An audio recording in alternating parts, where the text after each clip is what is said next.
ये अपन भारत देश गुलाम नहीं रहे, तो हर धर्म के लोग, हर मजहब के लोग एक साथ लड़ाई लड़ करके ये अपने देश को आजाद कराए। आजादी मिलते ही बंटवारा हो गई, एक तरफ हिंदुस्तान और एक तरफ पाकिस्तान और एक तरफ बांग्लादेश। लेकिन आज भी हिंदुस्तान पाकिस्तान को अपना छोटा भाई मानता है। गद्दार आए दिन हिंदुस्तान के खिलाफ बात उगलते हैं। हम हिंदुस्तान में आग लगाकर छोड़ेंगे, हिंदुस्तान को बर्बाद करके छोड़ेंगे। लेकिन सलाम अपने देश का जब्बार बहादुरन के गद्दारन के मुंह तोड़ जवाब देलन है। अपन कदम पीछे ना हटन, लेकिन भूमिका सही कर कैसे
चलने लगे।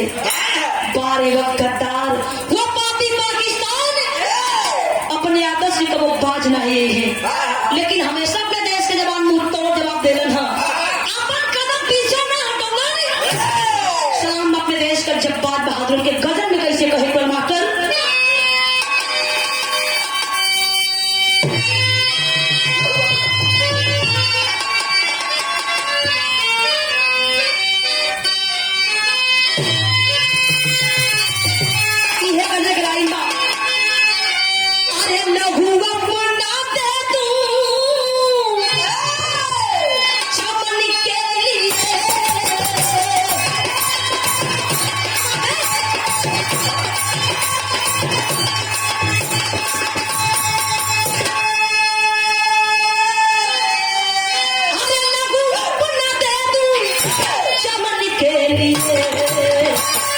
मेरी जान जाए वतन के लिए, मेरी जान जाए।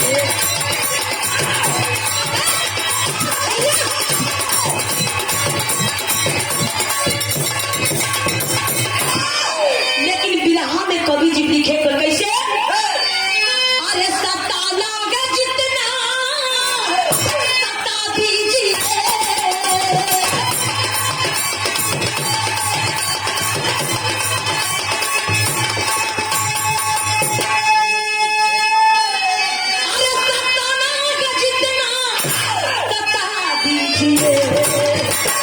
मगर राशि क्या है बता दीजिए, मगर राशि क्या है।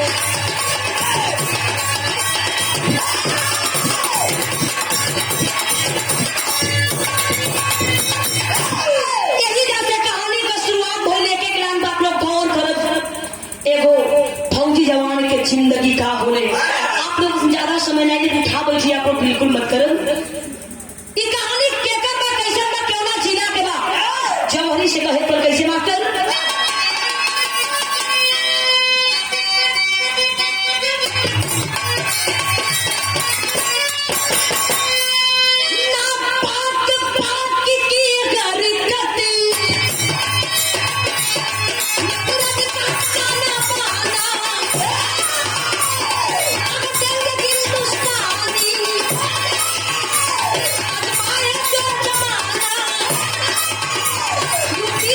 चंदा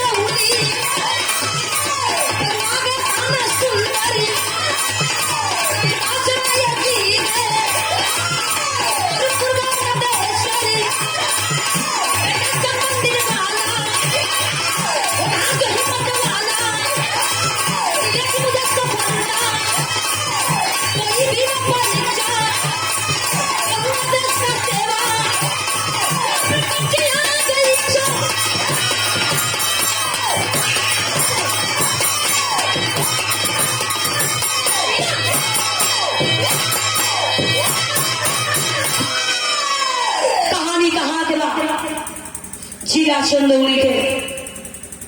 चंदौली में बलुआ थाना के अंतर्गत मारुपुर नदेसर गांव के रहे वाले स्वर्गीय शारदानंद राय जी के 6 बेटा, तीसरे बेटा के नाम सत्य प्रकाश राय बतावल गई। सत्य प्रकाश राय जी के 2 बेटवा और 3 बिटिया। बड़े बेटे के नाम चंदन राय बतावल गई, छोटे बेटे का नाम मोहित राय और बिटियन के नाम हेमा रीना पूजा बतावल गई। बड़ा बेटा चंदन एक दिन रात में सब कोई खाना खा के बैठे बा। चंदन के एकाएक दिल में ख्याल आई, अपने माई से कहे लगल, हे माई एक बात कही। माई कहे हमारा बेटा है बाबू बोल। चंदन कहे लगल, माई हम फौजी जवान बनब, देश के सेवा करब। माई अपने बेटवा के बात सुनी के हंसने लगली, कली बेटा फौजी जवान बनना इतना आसान नहीं है, एक करे खाली तैयारी करे खोला, मेहनत करे खोला। चंदन आखिर माई बाबू से जिद करे बोल। गीत लागल मास्टर, गीत कौन बा?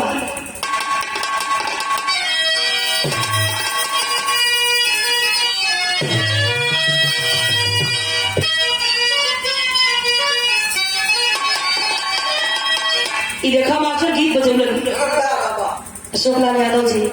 ये गीत के माता बहन लोग बड़ी प्यार से गावेला, और ये गीत के कौन लोग गावेला जब दुल्हा लोग मड़वा में जाला। श्रवण भैया मड़वा का नाम सुन के तो बहुत चिंके लेकिन माता बहन लोग गावेला कैसे?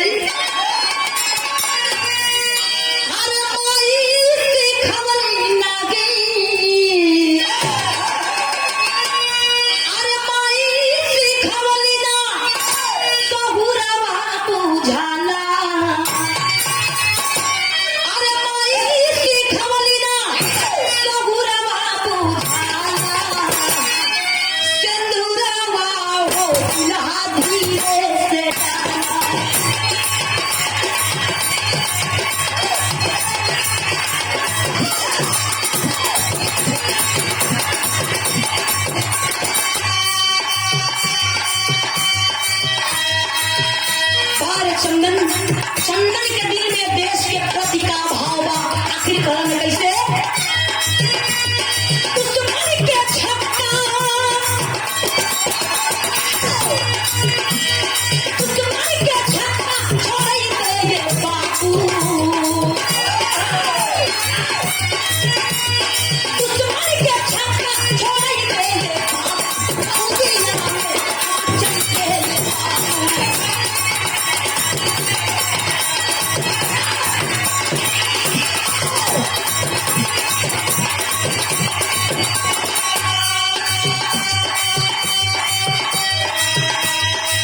माई जब इतना बतिया कली बेटा तैयारी करे भोला, चंदन तैयारी करे लगन। भोर में आप लोग देखेंगे हर घर के बात बा अपने देश के लाभ बचावे खातिर, अपने फौज में भर्ती हुए खातिर आप लोगों के बेटा, आप लोगों के भाई भोरतिया में 3 बजे उठ के कितना तैयारी करेलन। वैसे चंदन रात भी तैयारी करेलन।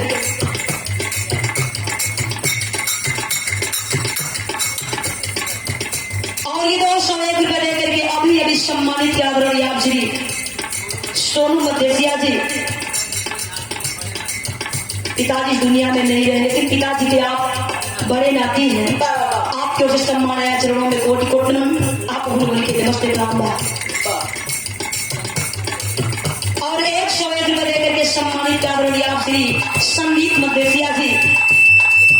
पिताजी के छोटे माझी नाती है, पूरे परिवार के नाते काम आज बाहर पिताजी दुनिया में नहीं, लेकिन इतना फुलवारी लगा के गए,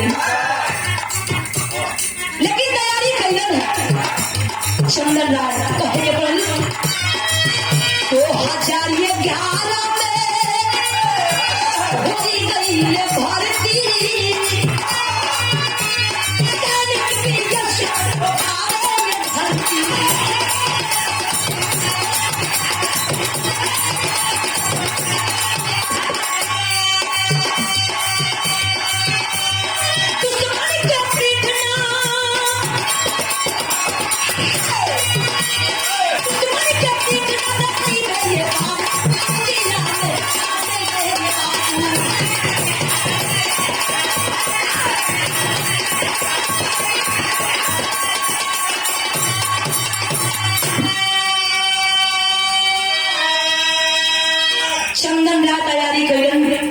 2011 में फौज में भर्ती हो गए। बीएसएफ का जवान हो गए। जब वर्दी में घरे अइलन, गाँव जवान के लोग नाम रिश्तेदार सब लोग बधाई देता। जब माई अपने बेटवा के जब वर्दी में देख ली हो, झरझर आंख से आंसू चले आते। दौड़ के माई के पास गए। माई, अरे पगली तोर बेटा फौजी जवान हो गई, तू रोवत बानी।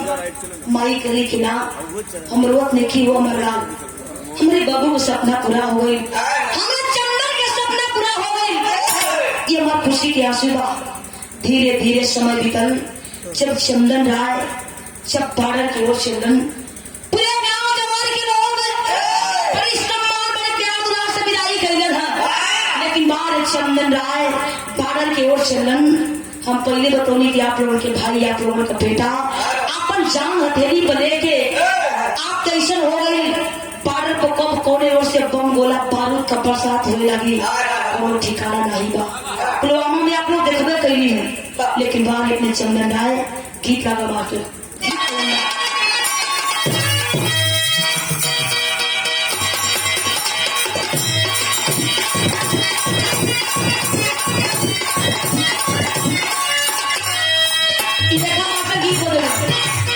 अशोक लाल यादव जी प्रेमी प्रेमिका आपको अपनी बतियावे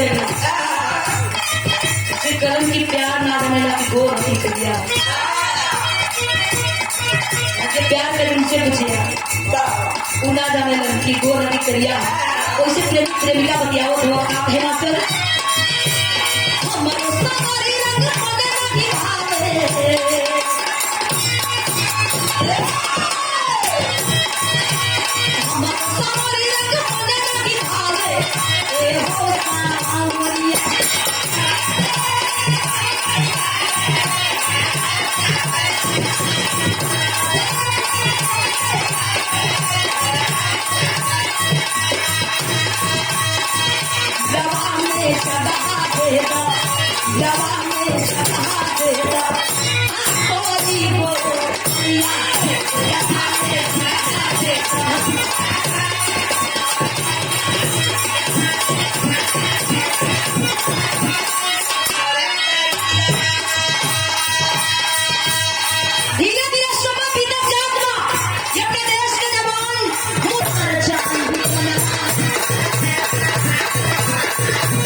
रामायण भैया लाइन लग गई। शादी का रिश्ता कहाँ से गए? हमारी देवरिया जिला से जौना गांव के नाम की गौरी बनावल गई, जौना लड़की के नाम जूही राय बनावल गई। जूही राय के परिवार के लोग गए चंदौली जिला में। शादी का बाद विचार होने लगन।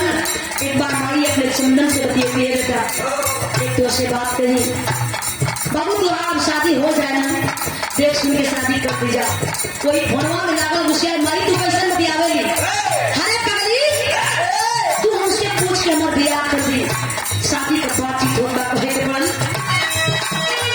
शादी को बेघरावा पे आई रे खंडारू।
और शादी का डेट 18 अप्रैल 2018 के शादी तय हो गई। माई बड़ी खुश बा, परिवार में बड़ी खुश बा। हमारे बाबू की शादी हुई ना, हमारे घर में सुंदर बहू आई। माई सपना सजावट बा, हमारे बबुआ की शादी हुई। हमारे गाँव जवार के लोग, हमारे नाते रिश्तेदार सब कोई आई, सब कोई बधाई दई। हमारी खुशी खुशी जिंदगी बीते लगी। लेकिन तेरी में कहे पर कैसे वाकर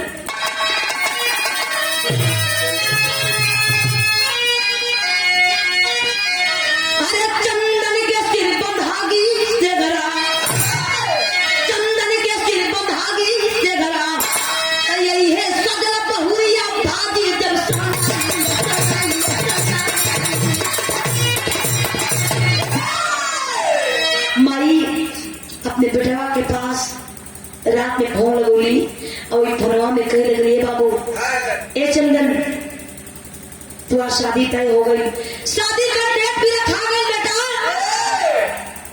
चंदन पूछे लगे कब? हमारे माई कितनी खुश बा।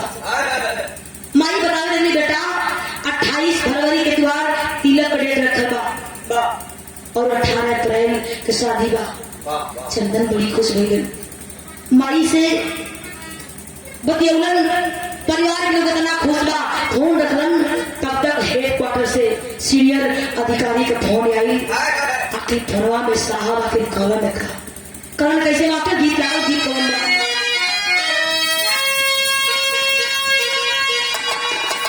गीत बहुत पुरान बा, गीत के स्वर्गीय रामदेव गुरु बाबा कैसे वाक़ई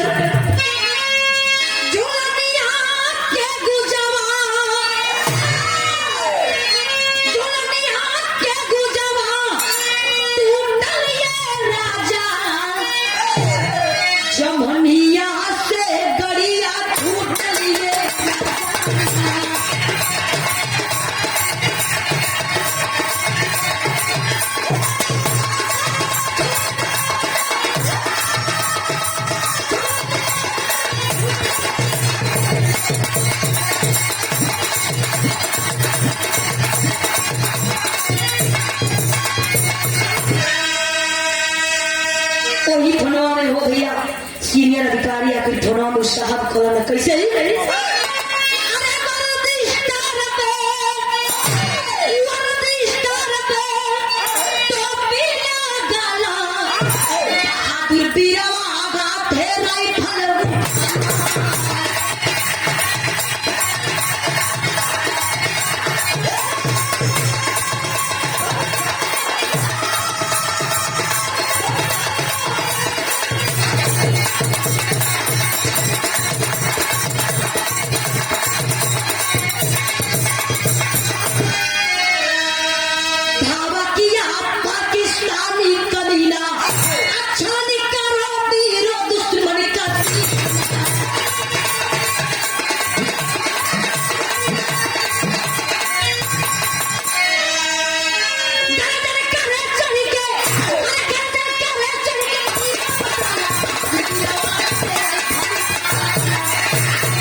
अपने देश के चप्पा बहादुर वर्दी कसलन है जाग लेके जब चिल्ड्रन बाहर अपने देश के जब बहादुर आजकल भैया अगर लड़की की शादी के बात हो लगे बात वो बेशक शादी होई कि ना होई कोनो गारंटी नहीं है, लेकिन लड़का कैसे ना कैसे लड़की के नंबर ले लेते हो वो भले शादी ना हो। लेकिन बाहर चंदन राय अपने देश के लिए अपने चंदन राय की शादी भी तय हो गई है। अपने देश के लाल बचाओ अपने साथियों के साथ चलन है। आखिर क्यों ना भाव चलन को है कैसे ना कर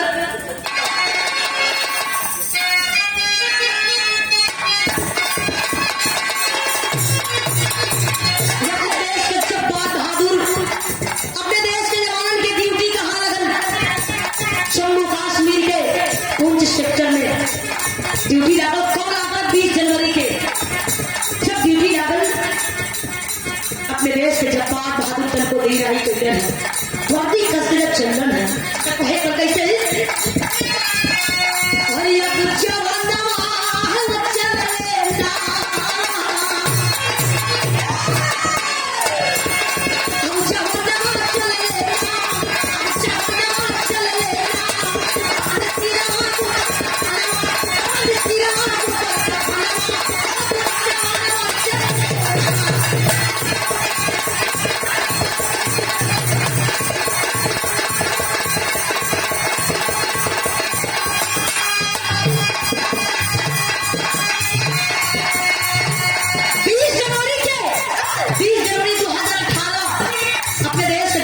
धीरे धीरे उच्च सेक्टर की ओर चलना है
ये 101 रुपए देकर के छोटी मुन्नी अनन्या मदेशिया बाबूजी के जो आत्मा हम लोग के बीच में नहीं है छोटी लातिन है पूरे परिवार के नमस्ते प्रणाम पूरे पार्टी को से मुन्नी के लाख लाख आशीर्वाद हमारे को मर लग जाए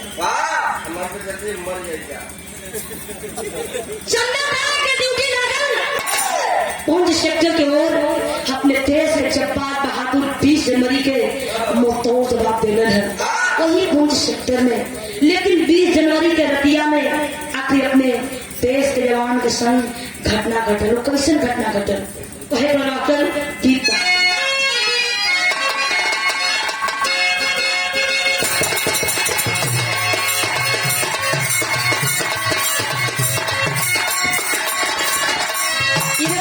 गीत बदलो दोनों प्रेमिका अपने प्रेमी के डांटे लगे और उसकी द्वारा आदत अच्छा नहीं बहुत गंदा अपनी बात तो हर कैसे गाल दे रही सो बढ़ता फीस हो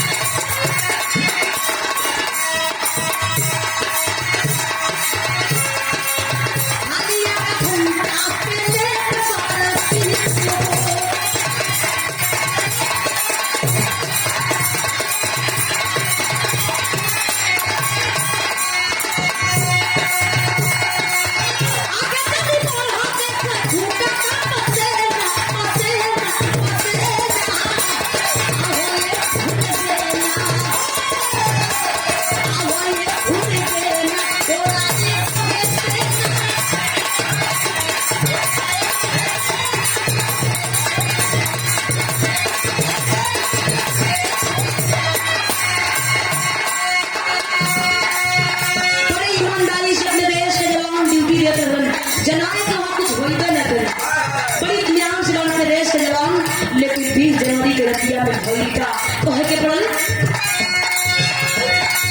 भइल जब रात हो आइले पास भात हो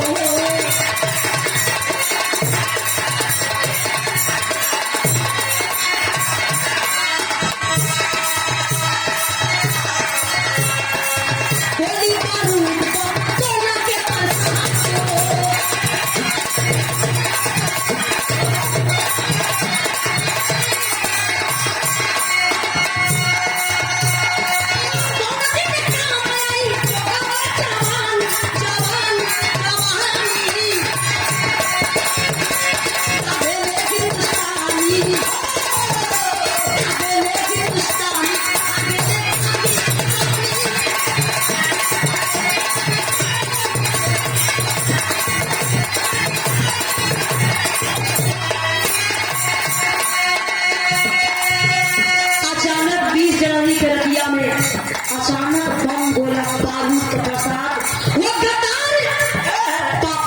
पाकिस्तानी आतंकवादी कम गोला बारूद के बसात करे अपने देश के जब्बार भारत हो तैयार हो गए कहाँ पीछे नहीं है तुम्हारे तब से कम गोला बारूद के बसात हो लगन लेकिन वही लड़ैया में भरी का हो भैया कुछ के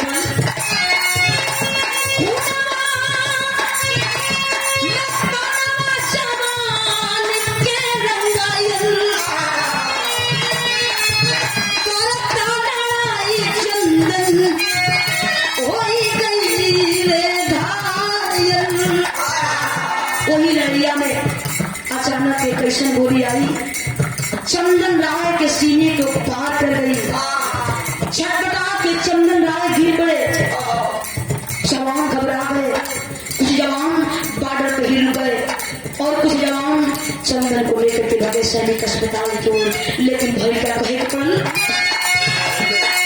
पहले अस्पताल हो सुधर ना हाल हो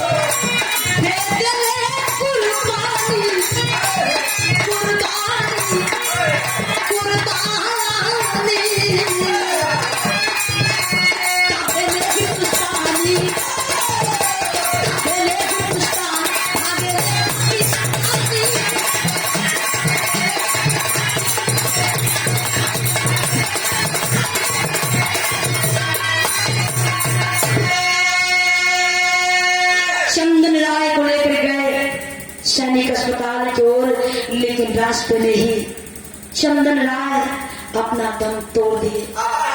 यहाँ की बात यही छोड़ी यह परिवार के लोग 20 जनवरी परिवार के लोग बहुत खुश बात मेरे बाबू को शादी नजदीक आ गई बा हमारे बाबू के 28 फरवरी के तिलक बा हमारे बउआ की शादी हुई माई तनी खुश बा तब तक हेडक्वार्टर से सीनियर अधिकारी का फोन गई तो चंदौली जिला में सत्य प्रकाश राय के दरवाजे माई बाबू परिवार के लोग दौर बाजार को के आके घर बैठे लोगों माई बाबू से मेरे बबुआ की शादी नजदीक आ गई बा हमारे चंदन की शादी नजदीक आ गई बा हमारे बाबू कहिया में ज्यादा भाग दौड़ ना करे कोई यही लिए माई बाबू बाजार कर आके घरे बैठे लोगों हेडक्वार्टर से फोन आई माई देवर देखिए फोन उठा लिया साहब आवाज दिए आप कौन बोल रही हैं फोनों में माई कहने लगा कि हम चंदन के माई बोल पानी जब इतना बतिया साहब सुन मुख से आवाज निकले अब माई बड़ी देर तक रुकल कल से आप के बोल पानी आप कुछ बोल कहीं हम बता भी देंगे लेकिन आप कुछ बोलत नहीं थी जब उधर से माई रोवाला की आवाज सुनलस माई कह रहा आप के बोलत पानी साहब कहे मां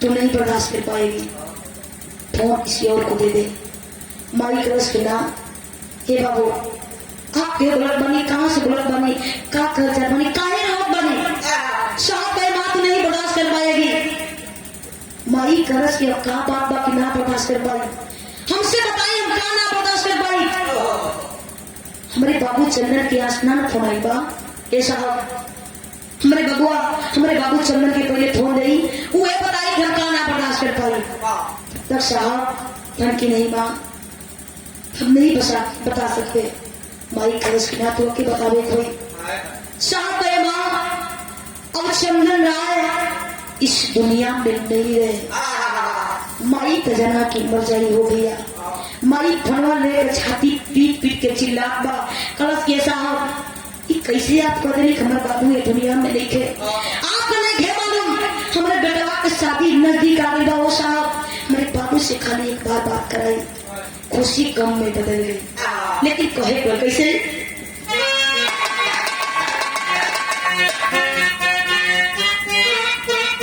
माई फोन लेकर सत्य प्रकाश राजी वो समय खाना खाते रहे, परिवार के लोग दौड़, गाँव जवार के लोग दौड़, आखिर का बतिया सुन के इतना रोवत में इतना चिल्लात बा। माई बुढ़िया लड़ावत बदेवलिया में मेरे बाबू से एक बार साथ बात कराई, चिल्लात बा, लेकिन कहे के पड़ी रोवे लोगवा बीपदा दुआरिया आईली घरवा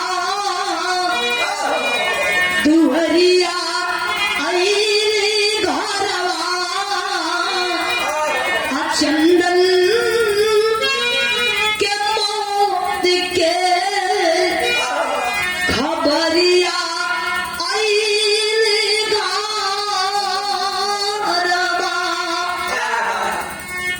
माई रोड में पड़वाले के चिल्लात बा।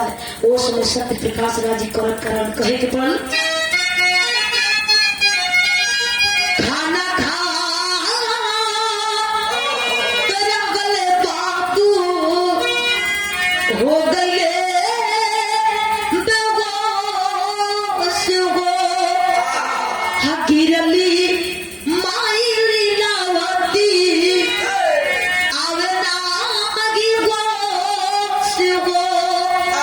लोग समझावत बा, अगल बगल के लोग जुटल, सब कोई रोवत बा, लेकिन माई तो माई हो गए, माई बेहोश पड़ल बा। सत्य प्रकाश राजी बेहोश पड़ल बारन, लेकिन जवान के लाश कब आई कहे के पड़ल चंदन के मृतक के सरिया आईली घरवा सरिया आईली घरवा झर झर बरसत गम वाली बदरिया आईली घरवा।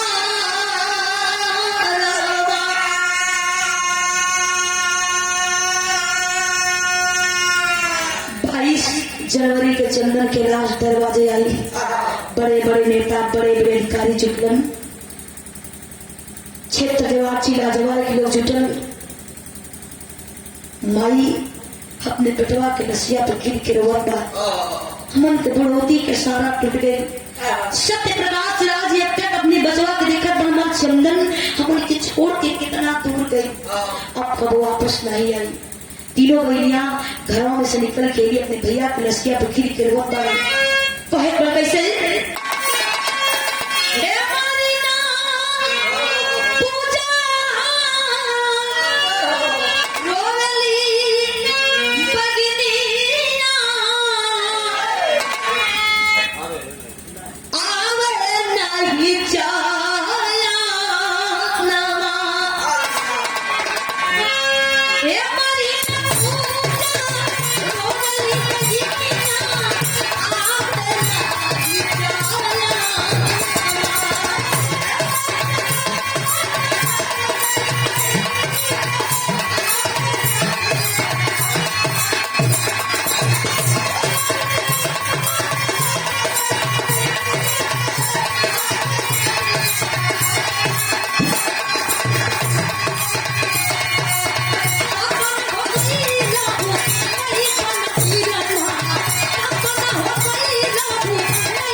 माई अपने बेटवा लसिया पर गिर के बेहोश पड़ल बा।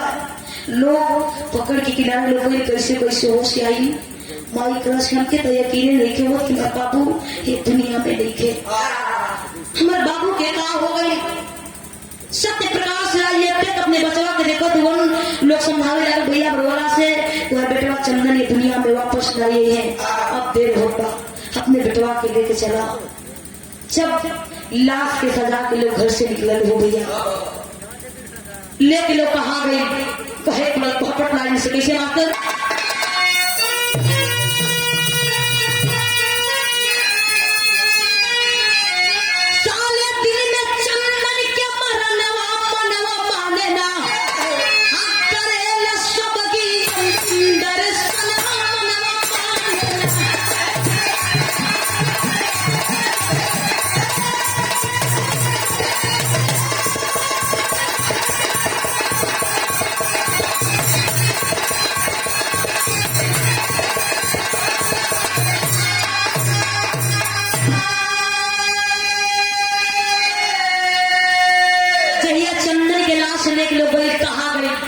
ये भाई सैदपुर गई हुई, वही सैदपुर पुल के नीचे तिरगामा घाट पर चंदन के लेके लोग चलल।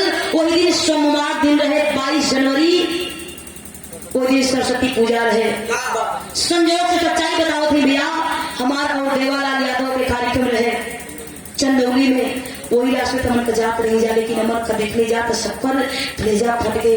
इतना लोग हमन का चाहत ना लेट से पहुंचे कार्यक्रम में, हमन के 11 बज के जाए में। चंदन के लाश वही सैदपुर पुल के नीचे तिरगामा घाट पर लोग सजावट बा।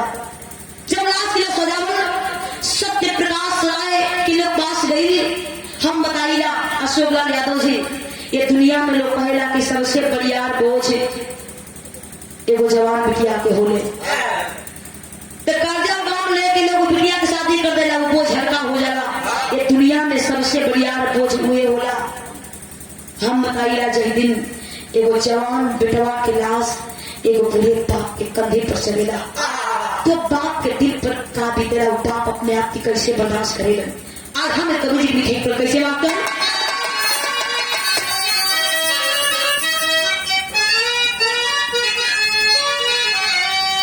सबसे बड़ा बोझ यही दुनिया में होला भैया,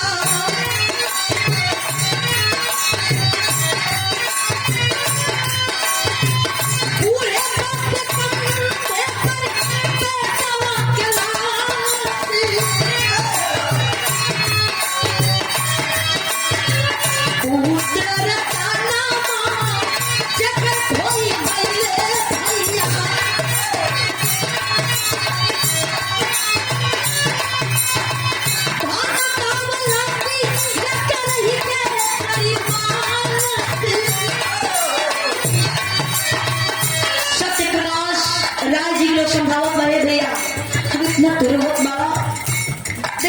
से बाबू द्वार वापस नहीं है, अपने बेटवा के चिता में आग लगावा, कैसे बाप अपने आप के बर्दाश्त करी।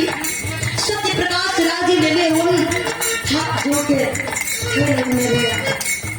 आप लोग बताओ, हम तो बाप नहीं, यही हाथ से अपने बेटवा के खिलौले हैं, अपने बेटवा के सयान के लिए यहाँ से खाना खेले।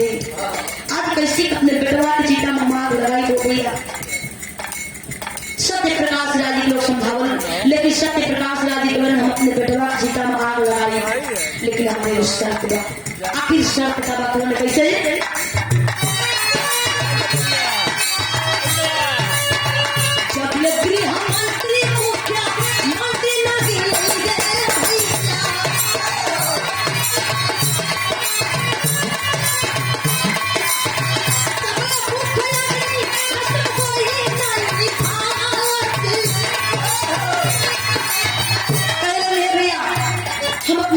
चंदन के चिता में आग लगाने के हमारे शर्त बा।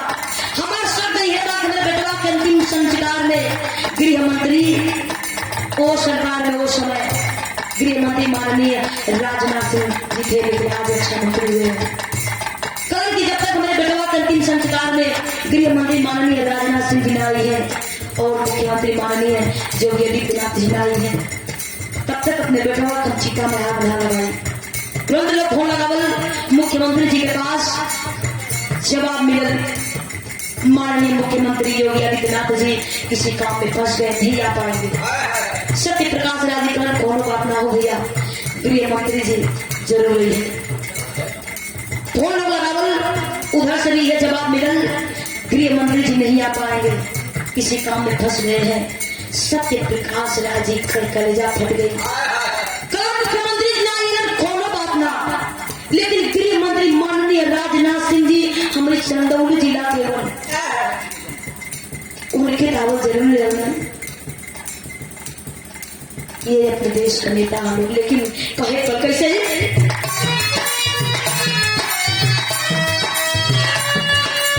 चंदन राय के जिला में आज सत्य प्रकाश राजी बेगम कहे बल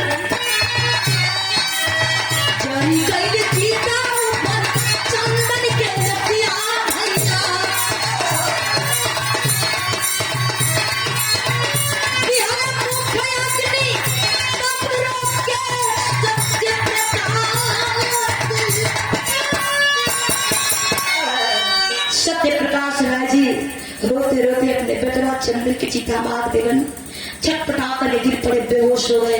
लेट लोग कैसे कैसे घरे आई होश आई यार माई पागल बन के बहुरैया बन के जरूरत बात हमारे बाबू अपना आई ना हमारे बाबू इतना दूर गए किनारे आई ना माई पागल बन गया हमारे बेटवा के एक बार दिखा दो।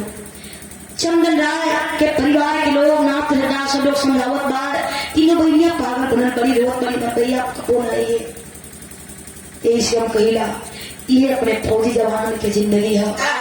वो लोग जगेला तब जाके हमारे के चैन के लिए सुती लगा सलाम बाबू बहादुर के हम बताइए कि अपने देश के असली हीरो उहे जे देश खातिर शहीद हो गए जे देश की रक्षा करता उससे फिल्म लोग देख रहा था कहेला आजकल के एक नंबर के हीरो खेसारी लाल यादव दिनेश लाल यादव पवन सिंह शाहरुख खान सलमान खान अमिताभ बच्चन जैया असली उठावे के पड़ जाए ना तैयार समझ में आई लेकिन खड़ी के लाइन में कहे थोड़ा कैसे बात कर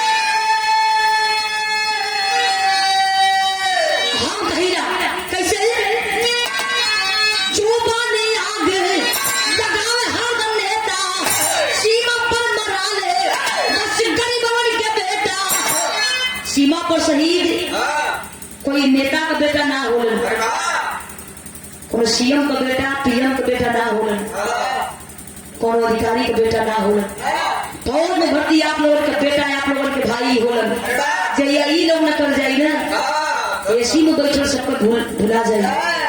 लेकिन बाहर एक देश के जवान करीब बाप अपने बेटवा के पढ़ा लिखा के इतना सयान करेलन वो पार्डर पर भेजे अपने देश खातिर बॉर्डर पर शहीद आप लोगों के भाई आप लोगों का बेटा हो ये अपने देश की रक्षा करना देखा बोर में निकल जाए आप लोगों के बेटा आप लोगों के भाई इतना ठंडी में निकल के तैयारी करते हुए सलाम अपने देश के जवानों के। लेकिन कहे के बल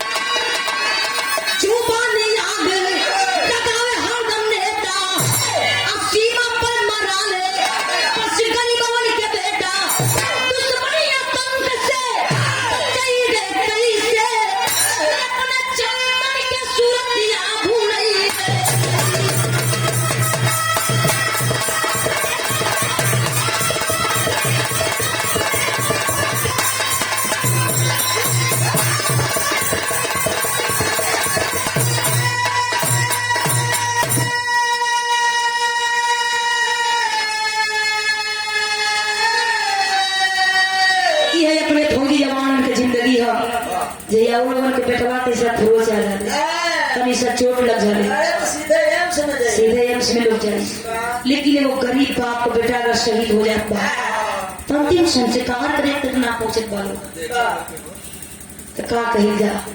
लेकिन बाहर एक देश के जवान बाहर एक देश के सभी हीरो चलो का करो आखिरी भाव कहे तो कैसे गुरु बिहारी गुरु